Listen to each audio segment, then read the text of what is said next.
Okay, who are we? Indigo children have been around for a long time. Some earlier examples are the likes of Joan of Arc and Vincent van Gogh. These are people who have been here before. They remember past lives and they remember being in heaven. When they come to Earth, they have a clear and concise mission. However, when they arrive, indigos find that their heightened levels of sensitivity can become unmanageable. Indigos often use alcohol, drugs or fast food to manage their strong feelings, which they cannot shut down as society often expects us to. After World War II, the world had suffered severely for its belief in separation, lack, and the technological advancement was on the move. Cars, trains and aeroplanes now filled the earth, skies. Many people prayed. Devastation everywhere. A group of light workers especially began to ask for help. Light workers are the faithful and compassionate human beings to answer their prayers. But the answer to their prayers was not what anybody was expecting. It was the major influx of indigo children born during or after the war who inspired the hippie movement. People such as Jimi Hendrix and Philip Dick.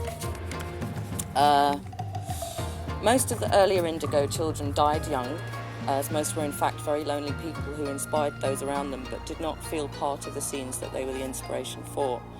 They had a tough time. Their drug use was big because back then it was really heavy to be an indigo, and many were also executed by the secret world government of the time who feared widespread revolution.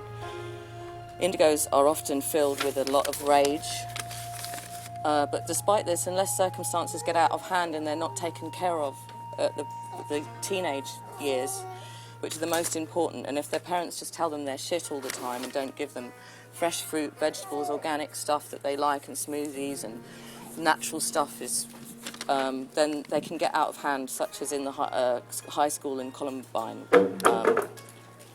They are in fact very peaceful people who can get along happily with anyone from any walk of life, as long as they are honest and have integrity. The next major influx of indigos happened in the 1970s onwards. As the planet got denser and denser, the indigo light came in more and more and inspired the heart of the planet with the will to triumph. And this is now guaranteed,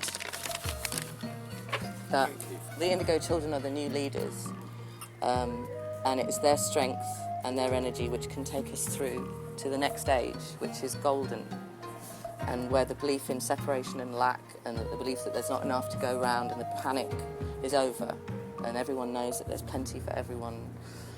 Everyone's got enough. We can all share everything we have, and we don't need to fight over it anymore. And we've got no reason to have different nations and establish different borders to sort of establish these kind of walls which are not truthful, and they just create disparity, and the media will change as well when the indigos, which are coming in more and more and more and more and more, take over as we come to a time of truth where lies are no longer necessary.